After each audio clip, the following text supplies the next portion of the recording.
NDLA intercept fake notes on Lokoja Abuja highway. A UK nurse sentenced for murdering 7 babies. As adherents of Yoruba traditional religion celebrate Iseshe Day today, Osun State Governor Senator Ademola Adeleke has implored the traditional worshippers in the state to make the festival peaceful and fun-filled. This is contained in a statement by the Commissioner for Information and Public Enlightenment, Uluomo Kolakpo Alimi. According to the statement, Governor Adeleke advised all the traditional worshippers to see the festival as another opportunity to pray for the government and good people of the state. In the meantime, the release added that as a government that promotes oneness, unity, and religious harmony between the practitioners of different religions in Osun State, the governor has therefore approved today as a public holiday in commemoration of the annual Iseshe Day celebration by the traditional religious worshippers. Meanwhile, Osun State Governor Senator Ademola Adeleke has warned against religious conflicts and confrontations in the state, affirming that all adherents of various religions should operate peacefully. This is contained in a release by the spokesperson to the governor, Malam Olawale Rashid, responding to the altercation between the Oluwo of Iwoland and the Traditional Religious Worshippers Association on the celebration of Iseshe Festival. Governor Adeleke deployed his special advisor on security, Mr. Samuel Ojo, to Iwo for urgent interfaith with both sides. The special advisor, who was at the palace at Iwo, met various stakeholders, including a telephone conversation with Oluwo, who was out of town. He also had interactions with some traditionalists who had vowed to converge at Iwo land to challenge the traditional ruler who had reportedly banned traditionalists from his domain. President Bola Tinubu has approved the redeployment of Engineer Abubakar Momo from the Federal Ministry of Youth to the Federal Ministry of Niger Delta Development. Special Advisor to the President, Media and Publicity, Mr. Ajuri Ngelali, in a statement said the Federal Ministry of Youth is to be reassigned to a minister designate soon. The statement indicates that Mr. Bumi Tunji Ojo is redeployed to the Ministry of Interior, while Mr. Adegboyega Ochola will be in charge of the Ministry of Marine and Blue Economy from the Ministry of Transportation. Mr. Saidu Akali is redeployed to the Ministry of Transportation according to the statement. Under the new arrangement, both ministers of state in the oil and gas sector are now domiciled in the Federal Ministry of Petroleum Resources with the following designations. Senator Hekin Lokbobori will oversee the Ministry of State Oil, Petroleum Resources, while Honorable Eperire Ekpo will be in charge of the Ministry of State Gas, Petroleum Resources. The statement further said the President approved the renaming of the Federal Ministry of Environment and Ecological Management as the Federal Ministry of Environment. This is the news at dawn, coming to you from Osun State Broadcasting Corporation, Voice of the West, Nigeria. Now, our mid-news message. Gratitude is not only the greatness of all virtues of life, it is the mother of all others. Always show gratitude. General Officer Commanding 2 Division, Nigerian Army, Major General Valentine Okoro, has urged the personnel of the 12 brigades to ensure sanity and peace in the November 11 governorship poll in Kogi State by displaying the highest level of professionalism. He gave the advice while addressing the personnel of the 12 brigades of the Nigerian Army, Shari Magumeri Barracks Lokoja, during a working visit to the state. He also enjoined them to exhibit a high level of discipline and courage in the discharge of their duties at all times towards ensuring an orderly election in the state. The 2-division Nigerian Army comprises Kogi, Kwara, Edo, Ondo, Osun, Oyo, and Ekiti states.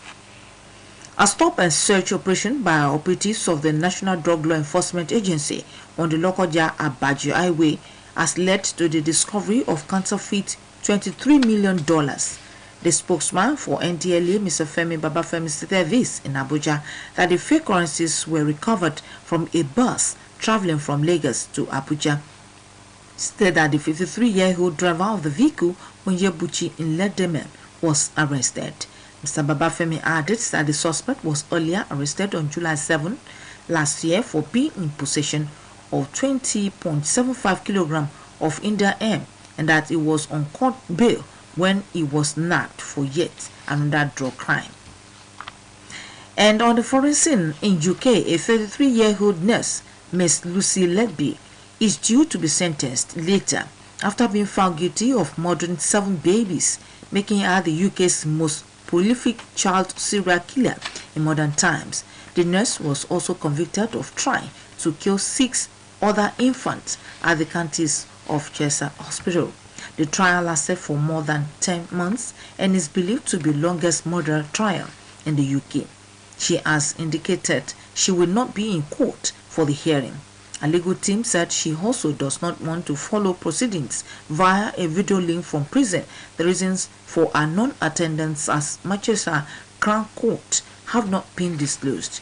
If Ms. Lesby does not fail to show up to the hearing, she will not hear the family's victims' impact statement, where people have a chance to tell the court about how a crime has affected them and those around them. And to end the news at dawn, here again are the major points. As adherents of Yoruba traditional religion celebrate Iseshe Day today, Osun State Governor Senator Ademola Adeleke has implored the traditional worshippers in the state to make the festival peaceful and fun-filled. Meanwhile, the governor has also declared today as a public holiday to commemorate the 2023 Iseshe Day festival. President Bola Tinubu has approved the redeployment of Engineer Baka Momo from the Ministry of Federal Ministry of Youth to the Federal Ministry of Niger Delta Development. A stop and search operation by operatives of the National Drug Law Enforcement Agency (NDLEA) on the Lokoja Abaji Highway has led to the discovery of counterfeit $20 million. And in a UK, a 33-year-old nurse, Miss Lucy Letby, is due to be sentenced later after being found guilty of murdering 7 babies, making her the UK's most prolific child serial killer in modern times. And that was the news at dawn by Ulushola Egbodofo. In today's news talk, Abiodun Lalere of the Directorate of News and Current Affairs examines the alarm raised by the chairperson of Panel 2 of the Election Petition Tribunal sitting in Kano, Justice Flora Asinze, that some lawyers were attempting to bribe judges in her team, and calls for the investigation of the allegation by relevant authorities to rid the judiciary of corruption. That the chairperson of Panel 2 of the Election Petition Tribunal sitting in Kano, Justice Flora Azinge, last Tuesday raised an alarm that some lawyers were attempting to bribe judges in her team could not have taken some Nigerians by surprise. It confirmed the apprehension in some quarters, suggesting that justice is now for sale and for the highest bidder in the country. Though bribery allegations are not new in the temple of justice, some were proved to be true while some lacked merit. What, however, makes the latest of significance is that the alarm and save our soul plead came from a judge sitting on an election petition tribunal. Justice Azinge claimed that this is the second time a colleague judge complained about some lawyers prosecuting election matters before her attempted to corrupt the system by offering bribes to her and her colleagues. She stated in the open court that money is flying and it's being rumored that a staff collected 10 million naira. Justice Azinge did not, however, elaborate if the staff who collected the bribe was in her court or in another court, but warned that she could not take kindly to any further attempt to pervert the course of justice through corruption.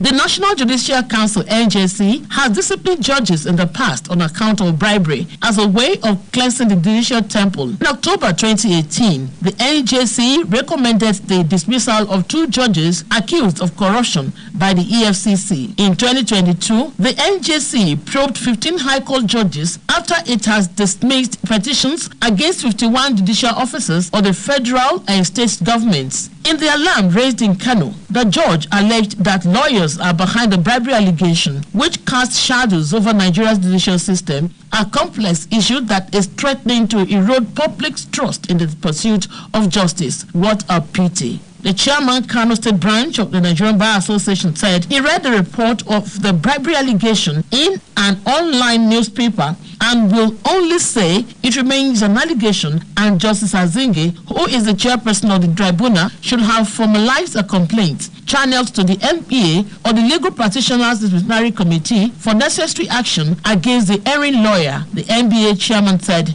lawyers are not immune to prosecution. Newstalk agrees with the submission of the NBA chairman. He who alleges must prove is a common legal cliché. Justice Azinge could not claim ignorance or not familiar with this legal term. It is important to note that not all lawyers engage in unethical practices. The sector of judicial corruption remains an albatross, national shame, and serious challenge that the Nigerian legal community must confront head-on. It is a fact that many Nigerians, particularly the privileged, are corrupt, and in such circumstance, the judiciary is not immune. But as custodians of the temple of justice, the society expects our judicial officials to be above board. After all, they are said to be the last hope of the masses. Newstalk believes they cannot afford to fail. Corruption within the judiciary undermines the very essence of a fair and impartial legal process, as the judiciary is the fundamental principles upon which justice is built. The consequences are far-reaching, affecting individuals, communities, and the overall integrity of the rule of law. No genuine investor will be attracted to a society where justice is denied and the rule of law rubbished. The NJC should be further strengthened to face the challenge of corruption among its folds, to maintain its enviable status and integrity. Newstalk charges the NBA to do more in bringing to book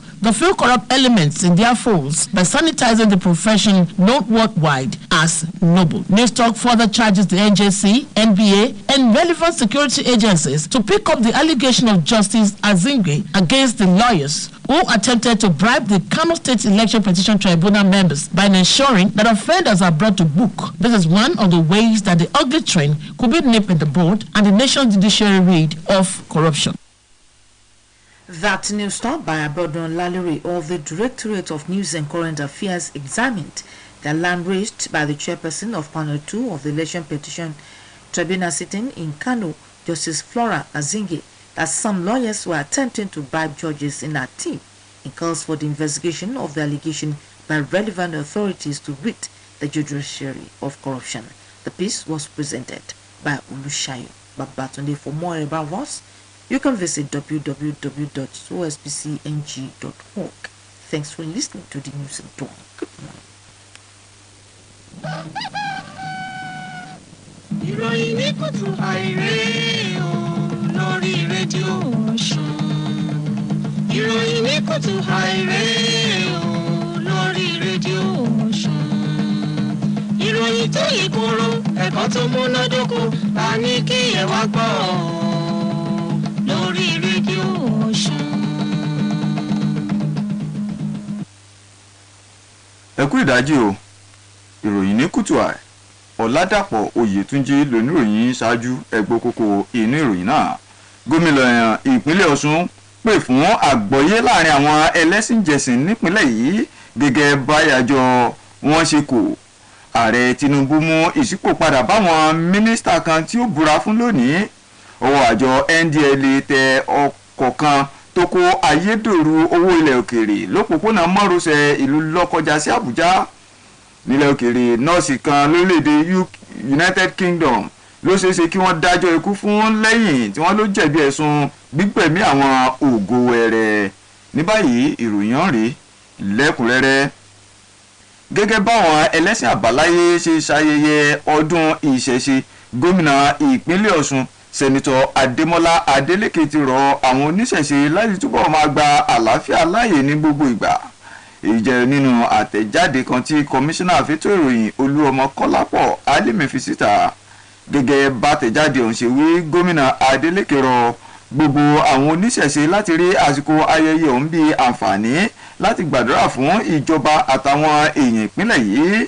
Wàyí o, àtẹ̀jáde náà fi kún pé gẹ́gẹ́ bí ìjọba tó mọ́rọ̀ ìṣọ̀kan àti àgbọ́yé láàrin àwọn ẹlẹ́sìnjẹsìn lọ́kùnkúndùn ló mú kí gómìnà kéde òní bí ìsinmi lẹ́nu iṣẹ́ lójúnà àti jẹ́ káwọn oníṣẹ̀ṣe gbádùn ọdún wọn dójú àmì.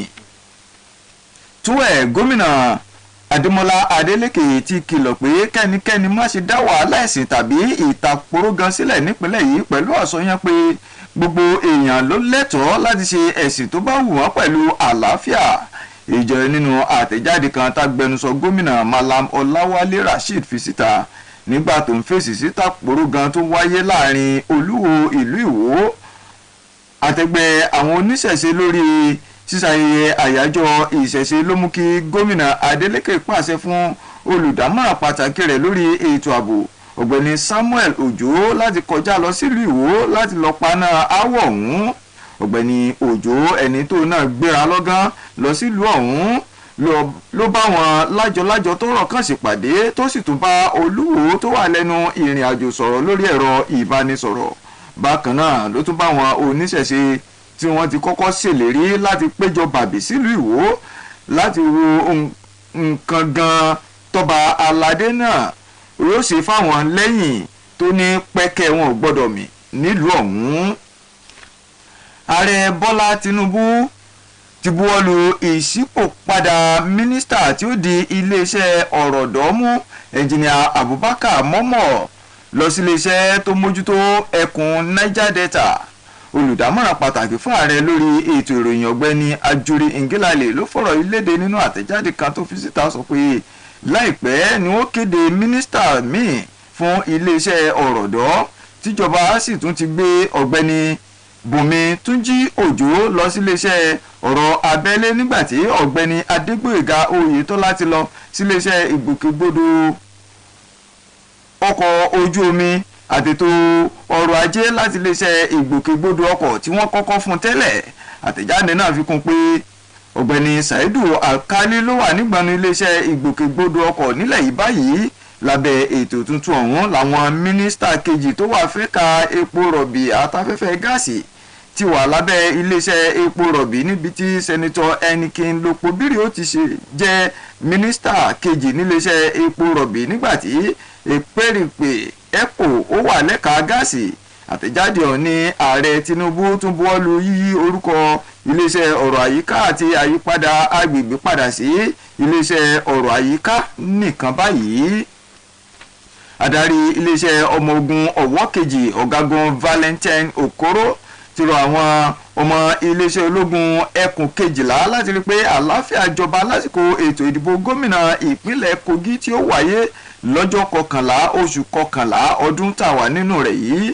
Ọ̀gágun Okoro gbámọ̀ràn yìí kalẹ̀ nígbà tó ń bá àwọn ọmọ ológun ẹkùn náà sọ̀rọ̀ lásìkò tó kàn sí báríkì àwọn ológun tó wà nílùú Lọ́kọjà. Bákan náà ló tún rọ̀ wọ́n láti jẹ́ kó di mímọ̀ pé akọ́ṣẹ́mọṣẹ́ tó mọ ti fún tẹ̀dọ̀ iṣẹ́ tí wọ́n yàn láàyò láwọn kí wọ́n sì fìgboyà wọn hàn lásìkò ètò ìdìbò gómìnà tí ó wáyé ọ̀hún. Iléeṣẹ́ ọmọ ogun ẹkùn kejì ló ń ṣàkóso ìpínlẹ̀ Kogi, Kwara, Edo, Ondo àti ìpínlẹ̀ Ọ̀ṣun tó fi mọ́ ìpínlẹ̀ Ọ̀yọ́ àti Èkìtì. Rédíò Ọ̀ṣun Alóore ìwọ̀ oòrùn ilẹ̀ Nàìjíríà láti ròyìn ní báyìí ẹ gbọ́ iṣẹ́ pàtàkì ta ní fún yín. Torí ọ̀yà lélẹ́dùn àfidá èsùn bó bá yó tán rántí ẹni ebi ń pa. Ìròyìn ń tẹ̀síwájú. Ọwọ́ àjọ NDLEA ti tẹ ọkọ̀ kan lópòpónà márosẹ̀ Lọ́kọjà sílùú Àbàjì tó kó ayédèrú ogún mílíọ̀nù dọ́là. Agbẹnusọ àjọ ọ̀hún ọ̀gbẹ́ni Fẹ́mi Babáfẹ́mi sọ̀rọ̀ yìí nílùú Àbújá pé ọkọ̀ bọ́ọ̀sì kan tó ń lọ sílùú Àbújá láti ìlú Èkó ló kó ayédèrú owó ilẹ̀ òkèrè náà sínú bámú. Ó ní ọwọ́ tẹ awakọ̀ bọ́ọ̀sì ọ̀hún tórúkọ rẹ̀ ń jẹ́ Onyebuchi Nlebedin ẹni ọdún 43. Ọ̀gbẹ́ni Babáfẹ́mi fi kún pé ẹni táwọn furasí náà lọ́wọ́ ti kọ́kọ́ bà lọ́jọ́ 7 oṣù keje ọdún tó kọjá fẹ̀sùn gbígbé ògbógi olóró tílé-ẹjọ́ sì gba onídùúró rẹ̀ kó tó di pé ọwọ́ tún tẹ̀ lẹ́ẹ̀kejì fún ìwà ọ̀daràn báyìí. Nílẹ̀ òkèèrè nọ́ọ̀sì kan nílẹ̀ United Kingdom arábìnrin Lucy Legby ló ṣeéṣe kí wọ́n yẹgi fún lẹ́yìn tó jẹ̀bi ẹ̀sùn ṣíṣekú pa àwọn ògo wẹrẹ 7 eléyìí tó mú jẹ́ gbajúgbajà apànìyàn lóde òní. Nọ́ọ̀sì náà ni wọ́n ló tún jẹ̀bi ẹ̀sùn ìgbìyànjú láti gbẹ̀mí àwọn ọmọdé jòjòló 6 míì nílé ìwòsàn kan lórílẹ̀‐èdè ọ̀hún. Ìgbẹ́jọ́ rẹ̀ ló gba àwọn agbẹjọ́rò tó oṣù 10 gbáko eléyìí tí wọ́n lòun ló ti pẹ́ jùlọ nínú ìtàn ìgbẹ́jọ́ ìwà ọ̀daràn lórílẹ̀‐èdè ọ̀hún. Ó ní òun ò ní yọjú sílé ẹjọ́ fún ìgbẹ́jọ́ ẹ̀sùn tí wọ́n fi kan òun ọ̀hún. Ká tó dánu dúró nínú ìròyìn ní KUTUAI fún ti tòní, ẹ gbọ́ kókó inú rẹ̀ lẹ́ẹ̀kan sí i. Gẹ́gẹ́ báwọn ẹlẹ́sìn àbáláyé ti ń ṣàjọyọ̀ ọdún ìṣẹ̀ṣe, gómìnà ìpínlẹ̀ Ọ̀ṣun sẹ́nitọ́ Adémọ́lá Adélékè ti rọ̀ àwọn oníṣẹ̀ṣe láti túbọ̀ máa gba àlàáfíà láàyè ní gbogbo ìgbà.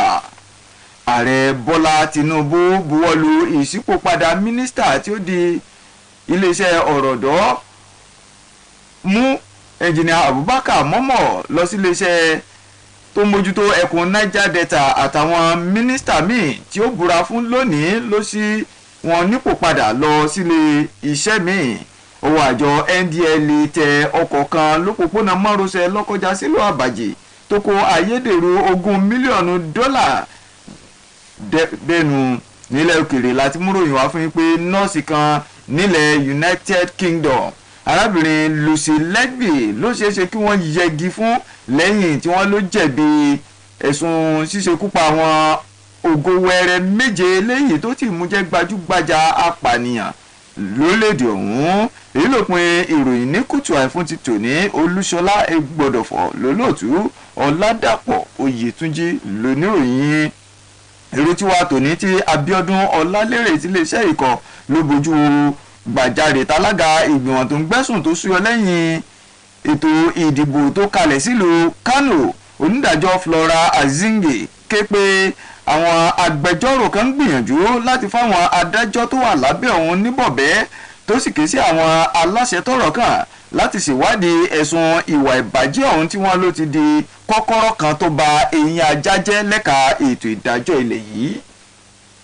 Lọ́jọ́ Ìṣẹ́gun ni alága ìgbìmọ̀ tó ń gbẹ̀sùn tó ṣúyọ nídìí ọ̀rọ̀ ìdìbò ìpínlẹ̀ Kano, onídàájọ́ Flora Azinge sọ nípa bí àwọn agbẹjọ́rò kan ti ṣe ń gbà lérò láti fún àwọn adájọ́ tí wọ́n jẹ́ ọmọ ìgbìmọ̀ rẹ̀ ní owó ìbọ̀bẹ́ tó sì jẹ́ ohun tó ń ṣe àwọn ọmọ orílẹ̀-èdè yìí ní àhìn.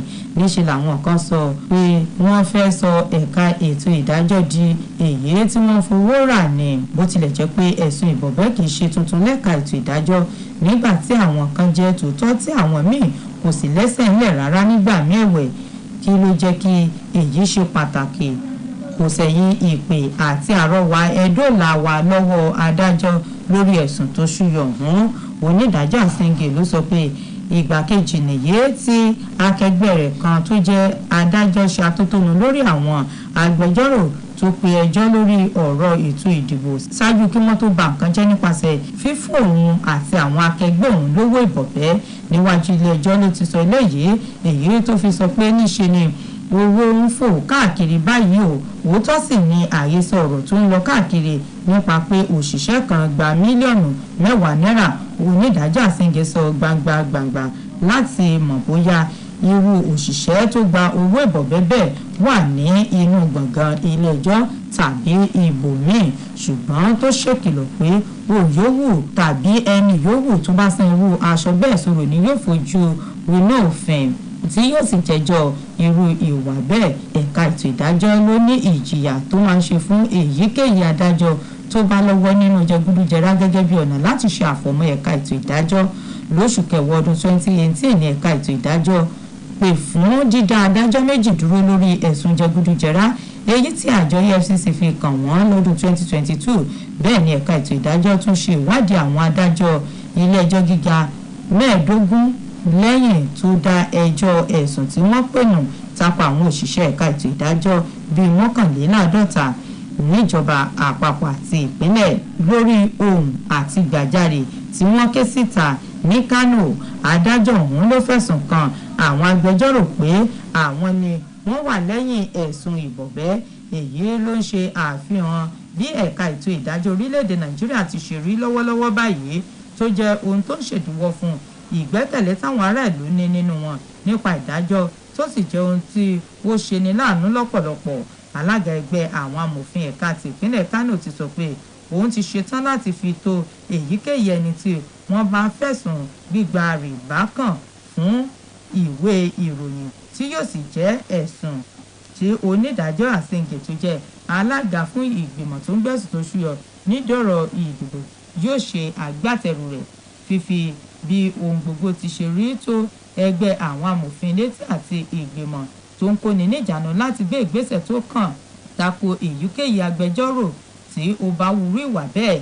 Alága ẹgbẹ́ àwọn amòfin lórílẹ̀‐èdè yìí ẹ̀ka ti Kánò sọ pé fífi ojú ba ilé ẹjọ́ kò yọ àwọn lọ́ọ̀yà sílẹ̀. Èrò tiwa gbà pé pẹ̀lú ìgbésẹ̀ alága ẹgbẹ́ àwọn amòfin ẹni yòówù tí wọ́n bá fẹ̀sùn kàn gbọ́dọ̀ lè fi ìdí rẹ̀ múlẹ̀. Bẹ́ẹ̀ gẹ́lẹ́ ni tó bá fẹ̀sùn kàn yẹn náà gbọ́dọ̀ ní òótọ́ tó ṣe pàtàkì láti fìdí ẹ̀rí rẹ̀ múlẹ̀ pẹ̀lú.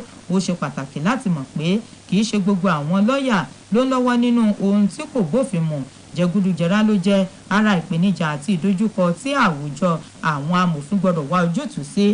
Òótọ́ ẹnu rẹ̀ ni pé ọ̀pọ̀ àwọn ọmọ orílẹ̀-èdè yìí ló jẹ́ oníkálukú abitiẹ̀ lára ṣùgbọ́n tí ọ̀rọ̀ ọ̀hún kò yọ ẹ̀ka ètò ìdájọ́ náà sílẹ̀. Ṣùgbọ́n gẹ́gẹ́ bí ẹni tó wà ní ìgbọ́nú ìdájọ́ àwọn akọ́ṣẹ́mọṣẹ́ nípa ètò ìdájọ́ gbọ́dọ̀ lè borí rẹ̀ nítorí pé àwọn èèyàn gbàgbọ́ pé àwọn ní ìrètí aráàlú. Ìgbàgbọ́ tiwa ni pé wọn kò lè ṣe ohun tí yóò mú ìfàsẹ́yìn tàbí èbù ẹ̀yìn bá wọn. Jẹgúdújẹrá lẹ́ka ètò ìdájọ́ ti sọ iyì tó wà lára ẹ̀ka náà di ìmẹ́rí tí kò sì jẹ́ kí àwọn èèyàn ó ní ìgbàgbọ́ kíkún nínú wọn mọ́ gẹ́gẹ́ bí ibi tí ìrètí aláìnírètí tó yẹ kó wà. Èyí tí àbájáde rẹ̀ sì ń ṣe àkóbá fún olóríjorí àwùjọ àti àkóyawọ́ fún ẹ̀ka ètò ìdájọ́ lápapọ̀. Kò sí olókoòwò tí yóò ní ìfẹ́ láti bá oníjìbìtì tàbí oníwàwọ́ra da òwò pọ̀. Ó yẹ kí ìgbàgbára wọ ẹ̀ka ètò ìdájọ́ ó wà lọ́kànjọ̀kan tí wọn yóò fi lè kojú ìwà àjẹbánu lẹ́ka àjọ náà lọ́nà tí wọn yóò fi di ẹni tó wẹ̀yán kànkàn láwùjọ. Èrò tí wàá rọ ẹgbẹ́ àwọn amòfin láti túbọ̀ sa ipá wọn nídìí gbígbógun ti àwọn tó ń hùwà jẹgúdújẹrá. Bẹ́ẹ̀ lèrò tí wàá tún ké sí ẹ̀ka ètò ìdájọ́ àwọn amòfin àti ikọ̀ aláàbò tọ́rọ̀ kàn láti gbé ìgbésẹ̀ tó yẹ lórí ẹ̀sùn tí onídàájọ́ Asenge fi kan àwọn lọ́ọ̀yà tí wọ́n fẹ́ fún ìgbìmọ̀ tó ń gbẹ̀sùn tó ṣúyọ lẹ́yìn ìdìbò nípínlẹ̀ Kánò lówó ìbọ̀bẹ́ kí ó lè jẹ́ ẹ̀kọ́ fúnrú ẹni yòówù tó bá fẹ́ san irú àṣọ bẹ́ẹ̀ sòrò. Èrò tiwa tẹ́ gbọ́tàn ní Abíọ́dún Ọlálélérè ti iléeṣẹ́ ìkọ́ láti bójú wo gbàjarè tálága ìgbìmọ̀ tó ń gbẹ̀sùn tó ṣúyọ lẹ́yìn ètò ìdìbò tó kalẹ̀ sílùú Kánò. Onídàájọ́ Flora Arinze pé àwọn agbẹjọ́rò kan ń gbìyànjú láti fáwọn adájọ́ tó ń gbẹ́jọ́ ẹ̀sùn ètò ìdìbò níbọ̀bẹ́ tó sì ké sí àwọn aláṣẹ tọ́rọ̀ kàn láti ṣèwádìí ẹ̀sùn ìwádìí ìwà ìbàjẹ́ ọ̀hún. Abíọ́lá Adédòkun ló tu tó kà lédè Yorùbá. Láti mọ̀ nípa àwọn tó ń jáde nílé iṣẹ́ yìí ẹ lè kàn sójú ìtàkùn ayélujára www.osbcng.org. mo kí ẹ kú àjíòde o.